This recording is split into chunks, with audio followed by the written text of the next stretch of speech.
Ni kusalimu kwa jina la Yesu Kristo, rafiki yangu popote pale ulipo na unaponisikiliza. Nataka nikuulize swali. Je, unaomba maombi ya kichawi au unaomba maombi ya utakatifu wa kimungu?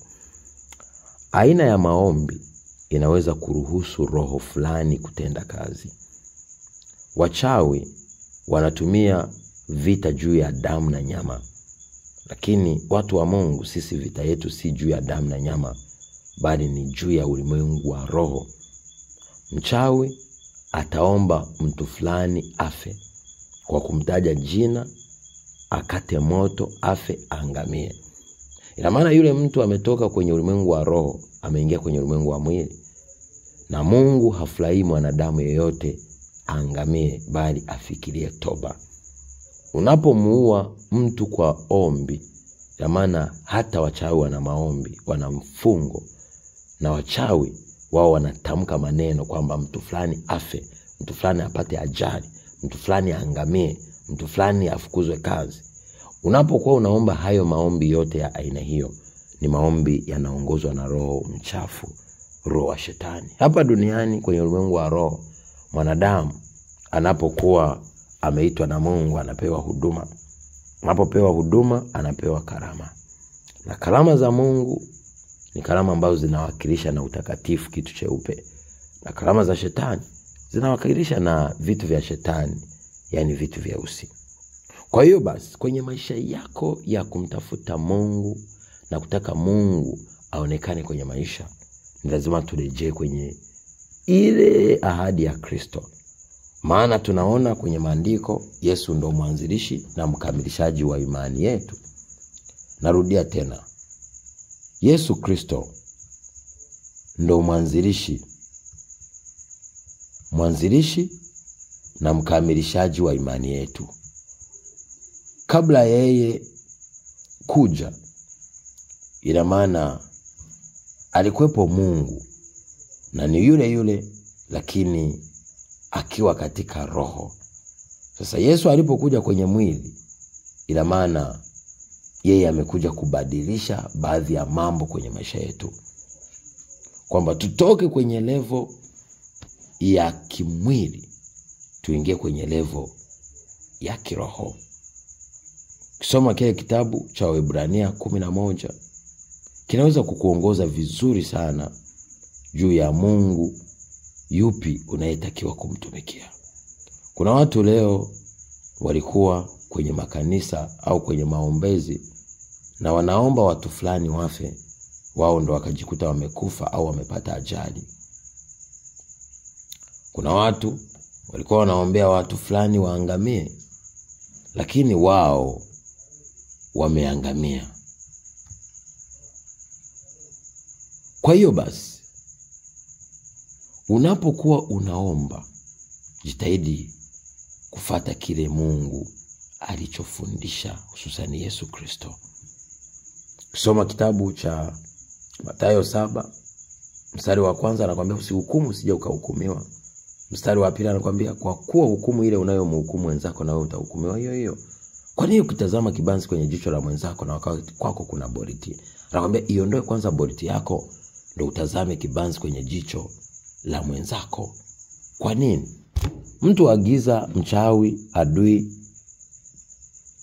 mfanyakazi wako mwenzako ambaye anakusema vibaya, unaweza kukimbilia kuomba afe. Yeye amekuchukia, amefanya unafiki au amekuloga. Lakini wewe umefanya dhambi ngapi kwa siku? Kwa Mungu akipima dhambi uliotendewa na yule mtu labda ni 1 au ni 2. Lakini wewe kwa siku umetenda dhambi zaidi ya 5. Kwa hiyo ile hukumu ambayo unamhukumu yule itakurudia, kwa sababu wewe hujakamilika hata zaidi ya yule kwenye maisha yako. Ndio maana Yesu analenga zaidi rehema. Analenga zaidi kuacha kisasi kiwe cha Bwana. Ndio maana ukisoma kitabu cha Waefeso 6:10-18, nataka nikusomee hapa uelewe, ujue vita yetu haiko juu ya damu na nyama. Unapopambana mtu afe, hayo ni maombi ya kichawi. Kwa maana unatakiwa uombe roho, falme na mamlaka, wakuu wa giza, malkia wa kuzimu, wakuu wa anga, malkia wa baharini, majini, mashetani, mapepo. Hizo ni roho chafu, ndo za kudili nazo.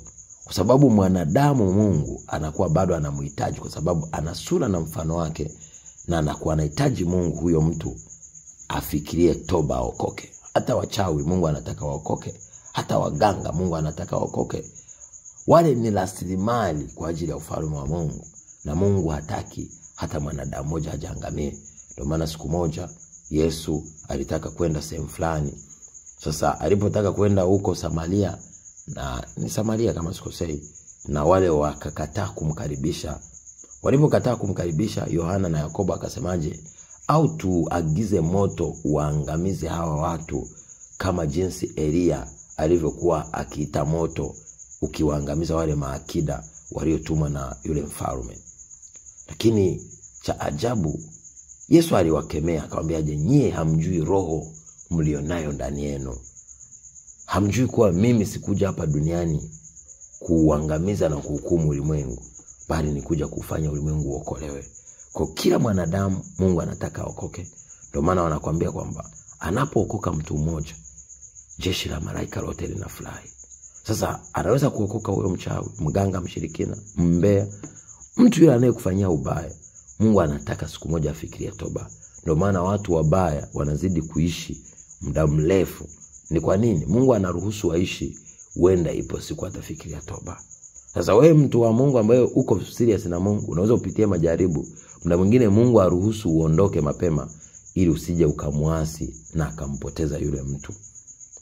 Sasa nataka ni kufundishe pia kwenye hichi kitabu cha Mathayo, wa Efeso 6 mstari wa 10 mpaka 18, nikueleze na nikuelekeze kwamba vita yako haiko juu ya damu na nyama, bali kwenye ulimwengu wa roho. Kwa hiyo unapopambana na wachawi, usipambane kumuua mtu fulani, unamwombea maombi, unamwandika huyu fulani afe. Pambana na roho zilizoko nyuma, roho za kichawi, roho za mikoba, roho za kiganga, roho za ushirikina, roho za mashetani, mizimu, mizuka, mapepo, majini, vifungo, falme, mamlaka, wakuu wa giza, jeshi la pepo wabaya. Hao ndo wa kupambana nao. Ina maana zile roho. Ndio maana mstari wa 10 wa Efeso 6 anakuambia, hatimaye mzidi kuwa hodari katika Bwana, katika uweza na nguvu zake. 11 anakuambia, vaeni silaha zote za Mungu mpate kuweza kuzipinga hila za shetani. Kuzipinga. Lakini 12 anakuambia, kwa maana, na nikutaarifu nikwambie, shetani hatakufa. Yaani hata umpige vipi shetani kufa, angamia, kufa, hatakufa. Kwa sababu tunaenda kulingana na maandiko. Maandiko yanasema baada ya hapa Yesu akishanyakuwa watu wake, shetani atakuja afungwe miaka 1000. Na Yesu atatawala mwenyewe. Baada ya hiyo miaka 1000 atamfungulia shetani. Shetani ataenda kwa Gogu wa Magogu awadanganye watu, mataifa na mataifa watoke pande kuu 4 za dunia waende kuvamia kambi ya watakatifu pale Yerusalemu. Ndipo moto utatoka mbinguni, pumzi yake itawazima, wote wataangamizwa. Lakini shetani atakamatwa, atarushwa kwenye ziwa la moto. Na hapo ndipo mauti ya pili ya shetani ya milele. Na wale wengine pia ambao watatofufuliwa wote, ndo watahukumiwa, wengine kwenda kuzimu, kwenda jehanamu ya moto, wengine kwenye ufalme wa milele kwenye Yerusalemu mpya. Kwa hiyo shetani hata siku moja maombi yako ya kusema afe, unajidanganya. Unao uwezo wa kumfunga, unao uwezo wa kumpinga, unao uwezo wa kujitenga naye kwa kuishi maisha matakatifu. Ndio maana ukisoma Yohana 1 mstari wa 5, Yohana wa kwanza sura ya 5:18, anakuambia, na yule asiyetenda dhambi shetani hamgusi.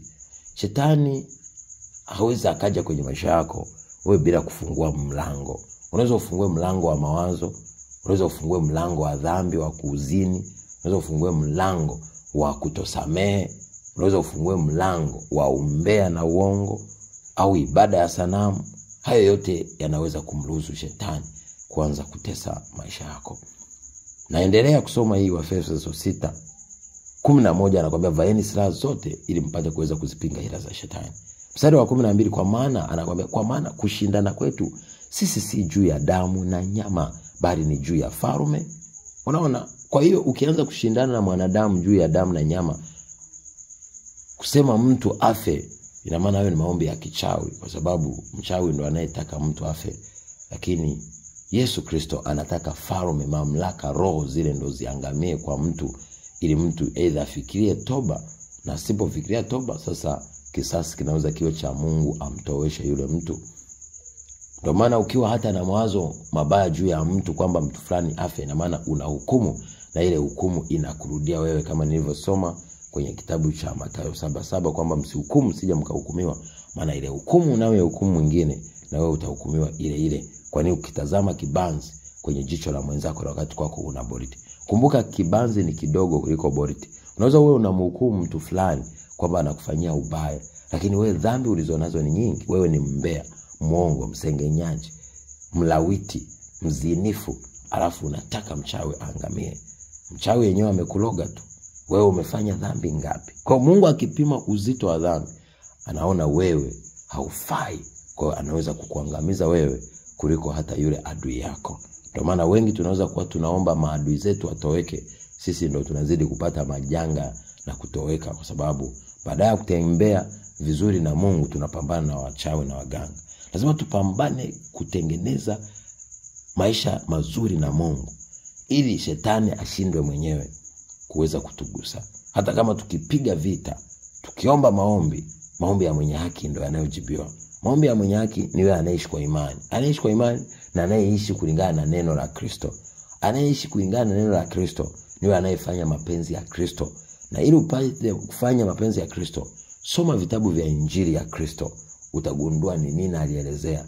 Lakini pia endelea kusoma vitabu vya Agano Jipya, utaweza kujua kwenye ulimwengu wa sasa wa Yesu Kristo wa rehema na majira ya mwisho, Yesu anahitaji tuishi maisha gani na tudili vipi na maadui zetu na watu wanaotaka kutuangamiza.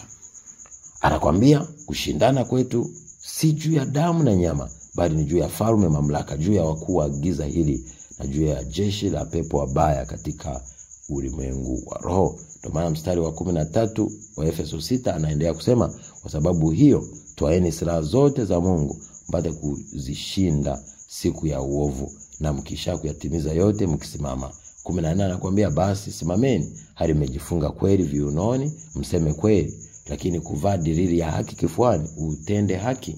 Lakini 15 anakuambia kufungiwa miguu tayari upatao injili ya amani. Ubiri injili ya amani, sio injili ya kishetani. Lakini 16 anakuambia zaidi ya yote mkitoa ngao ya imani, ambazo kwa hizo mtaweza kuizima mishale ya yule mwovu ibilisi. Imani ina maana uweze kuishi kwa uhakika wa neno, unapolisoma, uliamini na ulifanyie kazi. Lakini 17 tena ipokeeni chepeo ya wokovu, ina maana uokoke kama hujaokoka, lakini pia upanga wa roho ambao ni neno la Mungu. Kwa neno la Mungu ni upanga wa roho. Lakini 18 anakuambia kwa sala zote na maombi yote mkisali wakati wote katika roho, mkikesha kwa jambo hilo hilo katika kuhudumu na kuwaombea watakatifu wote. Hayo ni mambo ambayo nimekufundisha yaelewe. Kumbuka, usipokuwa makini utaomba maombi uhisi unaomba maombi ya Roho Mtakatifu au Roho Mtakatifu anakuongoza, lakini kumbe roho wa shetani ndo ameshachukua nafasi. Na kumbuka, roho wa shetani ana sauti kubwa na anajibu maombi pia. Kwa hiyo unaweza uone matokeo yanatokea, kumbe umeshapotea, na mwisho wa mwisho umeshakuwa mtumishi wa shetani bila kujijua. Na wengi leo ni watumishi wa shetani hapa duniani bila kujijua. Wao wanahisi bado wanampendeza Mungu na wanatembea na Mungu, lakini kumbe wameshaliacha neno na wameshadanganyika. Ndio maana Yesu mwenyewe shetani alianza kumdanganya kupitia neno. Tunamwona hata Adam na Hawa, nao walidanganywa kwa kuchakachua neno. Shetani anachokifanya ni kuchakachua andiko ulitumie vibaya, mwisho wa mwisho uje uangamie. Ndio maana kuna neno la Mungu linasema usiwache mwanamke mchawi akaishi. Sasa wengi wanalitumia hilo neno kuwatanja watu kwa majina ili wafe. Unamhukumu wanadamu baada ya kuhukumu roho ndani yake. Kwa hiyo ina maana hilo neno umelitumia vibaya, na shetani anaweza kukuongoza ulitumie vibaya ili ujiangamize mwenyewe na ujitenge na Mungu wa kweli. Na wapenda, kumbuka hapa duniani kwenye ulimwengu wa roho zipo roho nyingi za aina tofauti tofauti, na pia yupo Roho wa Mungu. Kwa hiyo unapoomba maombi sahihi, unaruhusu Roho wa Mungu afanye kazi na malaika wa Mungu afanye kazi. Lakini unapoomba maombi yasiyo sahihi, unaruhusu roho wa shetani afanye kazi na roho za kishetani zifanye kazi. Kwa hiyo kuwa makini na maombi unayoyaomba, lazima yaendane na lile analolihitaji Bwana wetu Yesu Kristo. Maana Bwana wetu Yesu Kristo ndo mwanzilishi na mkamilishaji wa imani yetu. Ukiona unaenda kinyume na, umepotea. Kumbuka hata kitabu cha Agano la Kale, ina maana hicho kitabu kuna baadhi ya vitu Yesu alivibadilisha. Unaweza kuwa unavisimamia vile vya jino kwa jino, kumbe Yesu ameshaviondoa. Sasa hivi anatembea na msamaha. Kwa hiyo usipoenenda kulingana na majira ya kiroho, na ukajua kwamba Yesu Kristo ndo mkamilishaji na mwanzishaji wa imani yetu, lakini ukajua Yesu Kristo ndo njia, kweli na uzima, ukisoma Yohana 14:6, ina maana utapotea, na mwisho wa mwisho neno shetani atakuongoza. Hata wachawi wanatumia Biblia, hata wachawi wanaomba, hata watu wa giza, watumishi wa uongo wanatumia Biblia, na wao wanaomba, na wao wanafunga. Kwa hiyo usichanganyikiwe na kuomba, kufunga, kusimamia baadhi ya maandiko, lakini angalia namna na mbinu ya maombi. Na je, umeruhusu Roho wa Mungu na umeenda kama Yesu anavyotaka, au umeenda kama wewe unavyotaka? Ukienda kama wewe unavyotaka bila kuenda kama Yesu anavyotaka, ya maana hukumu umeshaichukua kwa mkono wako, umesharuhusu roho ya shetani kufanya kazi, na mwisho wa mwisho Yesu atakuacha. Na wapenda, God bless you. Ukisoma Waefeso 12:2, maandiko yanasema basi na tutazame sana Isa mwanzilishi Yesu mwanzilishi na mkamilishaji wa imani yetu. Yeye ambaye kwa ajili ya furaha iliyowekwa mbele yake alistahimili msalaba bila kujali. Unaona hicho kitu? Unaona hicho kitu? Kwa hiyo Yesu Kristo ndo mwanzilishi na mkamilishaji wa imani yetu. Kwa hiyo muangalie yeye, omba maombi kulingana na yeye anavyotaka. Ukifanya hivyo utamuona akifanya jambo kubwa kwenye maisha yako, na hapo ndipo Roho Mtakatifu ataweza kukuongoza kwenye maombi yako. Na wapenda, God bless you. Be a shining star. Kama hujampokea Kristo, tamka maneno haya. Sema, Bwana wangu Yesu Kristo, leo nakukiri kwa kinywa changu na kuamini moyoni mwangu kwamba wewe ni Bwana na Mwokozi wa maisha yangu. Leo naomba unisamehe dhambi zangu zote kwa ajili ya ukombozi wa nafsi yangu. Nimekupokea. Naomba Roho wako Mtakatifu anisaidie na uzidi kunifundisha kukupenda. Amen. Baada ya sala hiyo fupi na maombi haya na mafundisho haya, amini kuna kitu umepata na yafanyie kazi. Alafu utaanza kumuona Yesu Kristo aliye hai akijitukuza kwenye maisha yako. Na ninakupa maandiko ya kusoma. Soma Mathayo ile sura ya 5, ya 6 na ya 7. Lakini pia soma kitabu cha Luka sura ya 6 nzima. Hizo zote soma sura, alafu utaona Yesu anataka nini na uombe namna gani ili Yesu ajitukuze kwenye maisha yako. Na wapenda, in Jesus name, shalom.